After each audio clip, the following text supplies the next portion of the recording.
할렐루야! 5월 29일 수요일입니다. 오늘의 새로운 은혜를 사모하며 함께 나아가시겠습니다.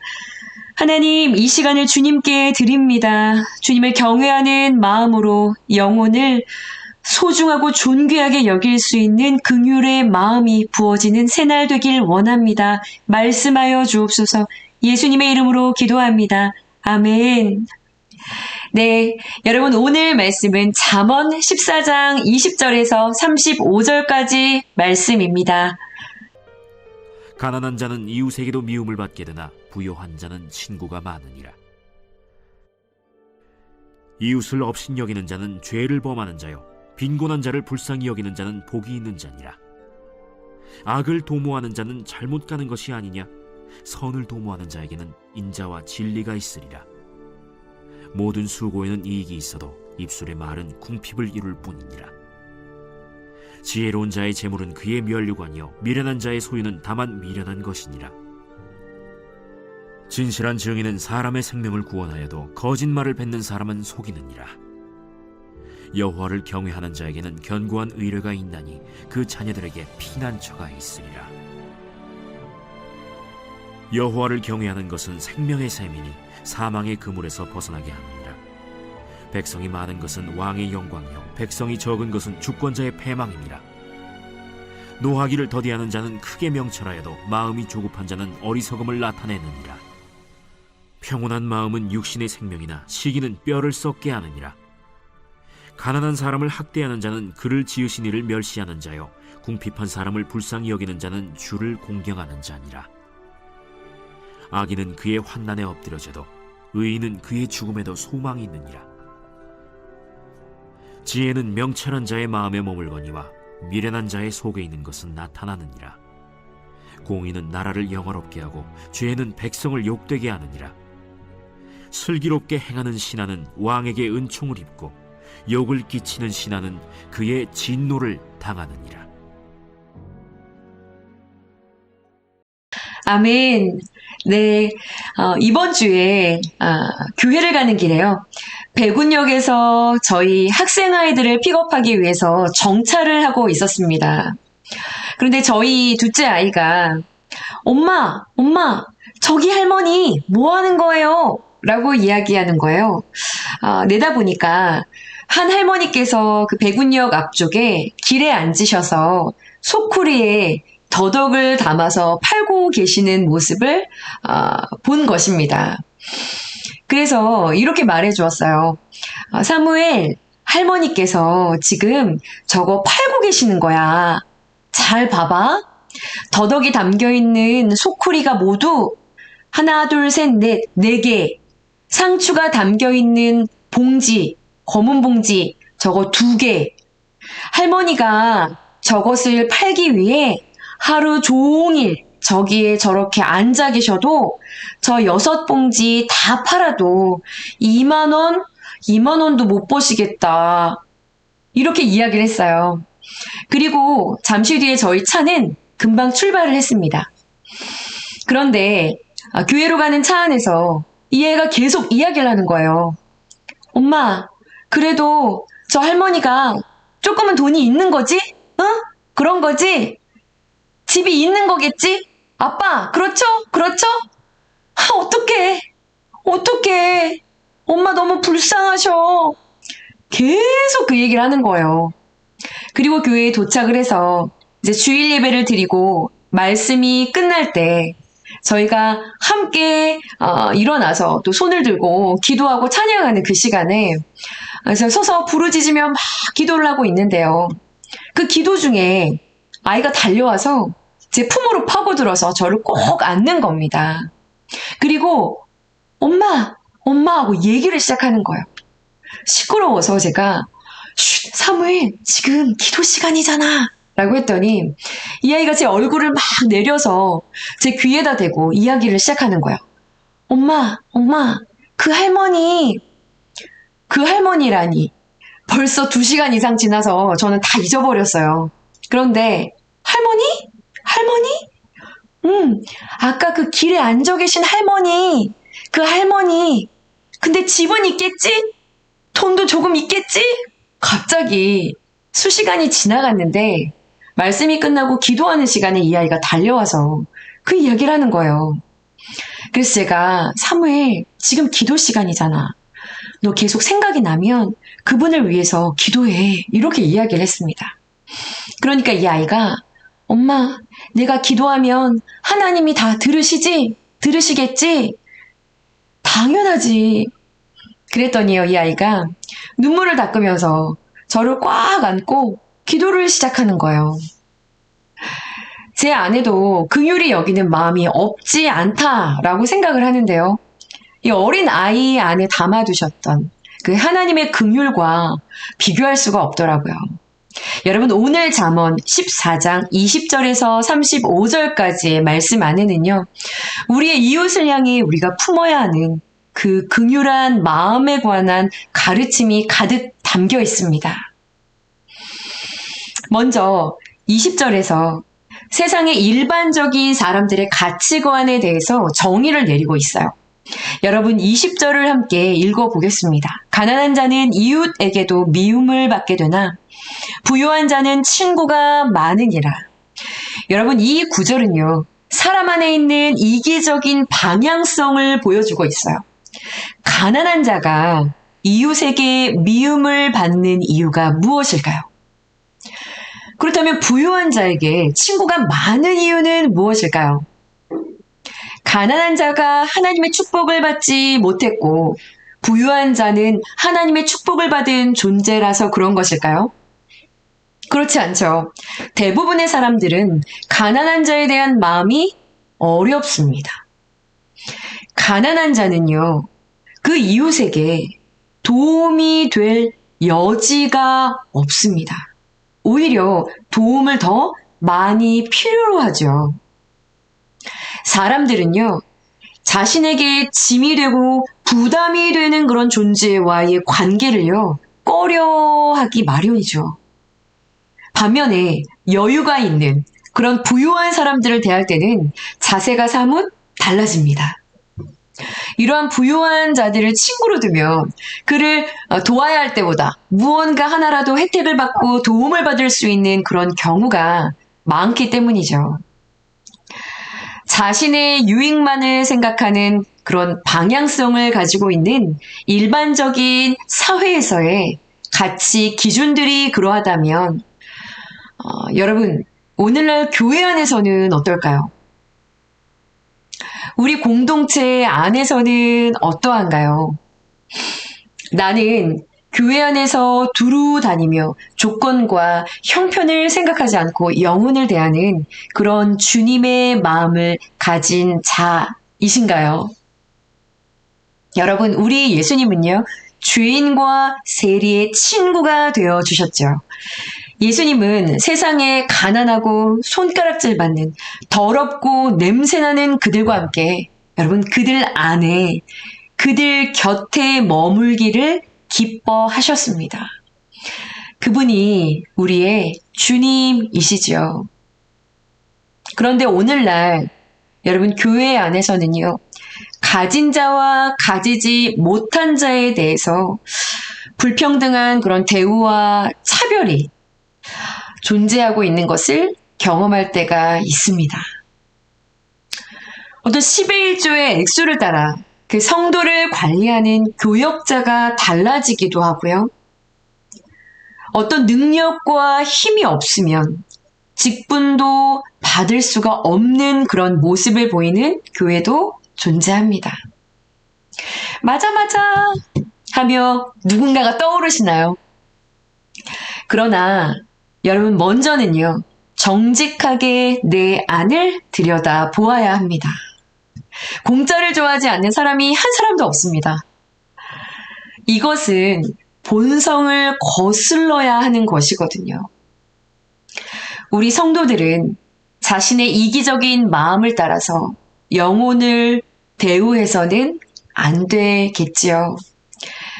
여러분, 우리 안의 마음을 잘 점검해 볼 수 있기를 원합니다.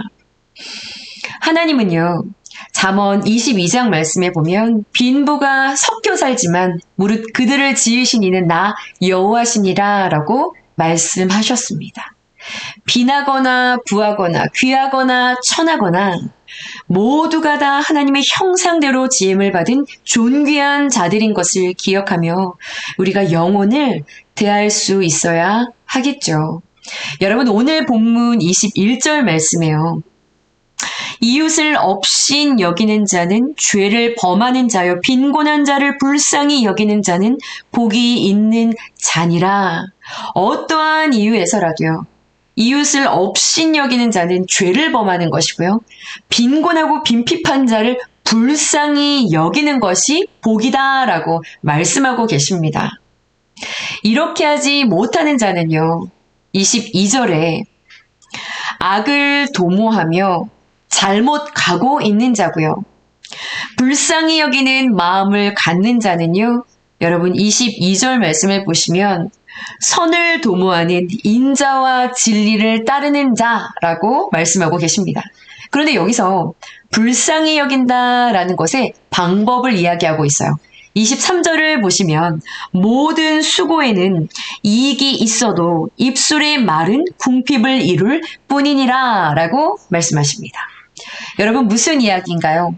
모든 수고로운 방법을 동원해서 불쌍히 여기는 일을 이루면 이익이 있지만 입술의 말만 가지고 말로만 불쌍히 여기는 자들은요.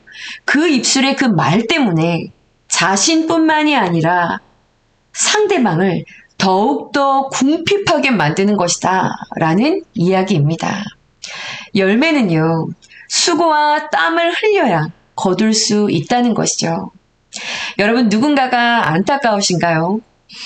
가슴이 아프신가요? 긍휼한 마음이 들게 하는 그런 사람 있으신가요? 사무엘에게 제가 말로만 방법을 이야기해준 저와 같이 하시면 안 된다고 말씀하고 계시는 것입니다. 중요한 것은요. 아름답고 풍성한 양의 말이 아니라 성실하게 그 빈핍한 자를 위해 수고할 수 있어야 한다는 것이죠. 그래서 여러분 24절을 보시면 이렇게 말씀하고 계십니다. 지혜로운 자의 재물은 그의 면류관이요 미련한 자의 소유는 다만 미련한 것이니라. 자기 자신만을 위해 수고한 그 물질을 사용하는 것이 아니라요. 행함과 진실함으로 영혼을 돌아보고 긍휼히 여김을 행하기 위해서 나의 재물을 사용하는 자들은 그들의 그 재물이요. 그들에게 면류관이 될 것이다. 라는 이야기죠. 뿐만 아니라 여러분 더 놀라운 약속은요. 이러한 이들을 통해서요. 25절 말씀을 보시면 진실한 증인은 사람의 생명을 구원하여도 사람의 생명이 구원을 받게 된다라고 말씀하고 계시는 것이죠. 여러분 사람은 누구라도 혼자서 살아갈 수 없습니다. 혼자 살아갈 수 없는 존재예요. 독처하는 것보다 함께하는 것이 더 낫기 때문에 우리 사람에게 돕는 사람을 곁에 붙여주신 하나님이시죠. 그런 하나님은요. 사람을 관계하는 존재로 창조하셨어요. 그런데 여러분 요즘은요. 홀로 고독을 부르짖는 시대가 되어가고 있습니다. 이 꼴 저 꼴 다 보기 싫고 재물도 감정도 다치고 싶지 않고 나누고 싶지가 않아서요. 그저 적당한 거리를 유지하면서 때로는 외로우니 SNS 상에서 적당하게 만나 적적함을 달래고요. 어떤 관계 안에서 손해보지 않고 나의 유익만을 추구하려고 하는 그런 방향성들이 있습니다. 이런 방향성은요. 오늘날 한국 사회에 1인 주거 가구 수를 점점 더 늘려가고 있고요. 여러분 들어보셨죠? 고독사라고 하는 그런 이름으로 소외가 되어서 소리 없이 세상을 떠나는 그런 무수한 어르신들을 양산하고 있어요. 세상의 이러한 흐름들을 역행해서요. 하나님의 창조의 원형의 모습으로 거슬러 올라가려는 시도가 여러분 우리 너나들이 공동체 안에서 일어날 수 있기를 소원합니다. 아멘이시죠? 지난주일 마니또를 발표하면서 여러분 행복하셨죠? 한 사람도 소외시키지 않기 위해서 애를 쓰는 그런 지체들이 있습니다. 공동체 안의 관계 속에 미랄이 되는 한 사람이 있다면 자신을 낮추고 자신을 내려놓고 이 공동체를 세워가기 원하는 그런 한 사람이 있다면 여러분, 그 공동체는요, 유지가 됩니다. 관계가 행복합니다. 소망이 있습니다. 어떠한 이유 때문에 혹시 누군가에게 다가가지 못하고 계시거나 누군가와의 관계를 피하고 계시는 그런 분들이 혹시나 계신다면 여러분 오늘 말씀을 깊이 묵상하시면서 하나님의 긍휼이 내 안에 회복되어지기를 구하고요. 말씀에 순종하며 먼저 다가갈 수 있는 그런 마음의 순종함이 일어날 수 있는 여러분 그러한 하루가 되기를 간절히 기도합니다. 오늘 묵상 간증에는요. 자신을 보육원에 형과 자신을 버린 아버지를 마땅하고 당연하게 업신 여겼으나 예수를 만나고 하나님의 구원의 계획을 깨닫고 자신을 버린 그 아버지를 용서하고 그 아버지를 더 이상 업신여기지 않게 되어짐으로 아버지의 영혼을 구원의 자리로 인도해 가게 된 지혜로운 한 청년의 간증이 실려 있습니다. 여러분 꼭 읽어보시기를 바랍니다. 정리해 보겠습니다. 이웃을 업신여기지 않을 수 있는 힘. 오늘 말씀에서는 하나님을 경외하는 데에서 내 옆에 있는 이웃들을 업신여기지 않을 수 있는 힘이 온다라고 말씀하고 있어요. 이웃을 불쌍히 여기는 자가 복 있는 자, 선을 도모하는 자라고 말씀하십니다. 그러나 입술에 말로 하는 것은 더욱 상대를 궁핍하게 만듭니다. 반드시 나의 것, 시간, 재물 이것을 나누는 행함을 함으로 수고해야 합니다. 이렇게 영혼을 살리는 재물은 결국 그 재물을 사용한 자에게 면류관이 되고요. 이렇게 진실함을 행하는 자, 그들의 수고는 사람의 영혼을, 생명을 구원한다 라고 약속하고 계십니다. 이러한 영혼을 향한 수고로 여러분 우리 주변에 있는 죽어가는 많은 영혼들, 나에게 붙여주신 그 많은 영혼들의 생명을 살아나게 하는 그러한 은혜가 여러분들을 통해 저를 통해 흘러갈 수 있는 귀한 날이 되어지기를 간절히 축복합니다. 함께 기도하시겠습니다. 지극히 작은 자 하나에게 한 것이 곧 나에게 한 것이다 라고 말씀하신 주님, 오늘 우리가 거하고 살아가는 모든 삶의 자리에서 내 옆에 보내주시고 붙여주신 하나님의 사람들을 발견할 수 있는 은혜가 있기를 원합니다. 주님, 우리의 눈을 열어주셔서 하나님을 경외하는 마음을 부어주셔서 내 옆에 지극히 작은 자 그 한 사람이 주님인 것을 우리가 기억하고 볼 수 있는 눈을 열어주셔서 그들을 긍휼히 여김으로 그들의 필요를 채우고 돌아보아 줄 수 있는 복 있는 자리에 모두가 설 수 있는 은혜 입기를 원합니다. 주님, 나의 것을 나누고 나의 시간을 그들에게 내어줌으로 아버지 그들의 영혼을 진실함으로 사랑하여 그들의 영혼을 그들의 생명을 구원할 수 있는 주님 기뻐하시는 생명의 통로로 아버지 아름답게 쓰임받는 귀한 날 되게 하여 주시옵소서. 긍휼히 여기는 자가 긍휼히 여김을 받을 것이라 말씀하십니다. 주님의 긍휼을 부어주셔서 주님의 마음을 더 깊이 깨달아 알아가는 귀한 날이 되게 하여 주옵소서. 말씀을 묵상하며 기도하는 모든 자리마다 주님 원하시는 모습으로 빚어져가는 아름다운 날들 되게 하여 주시옵소서. 감사드리며 예수님의 이름으로 감사하며 기도드렸사옵나이다. 아멘, 아멘.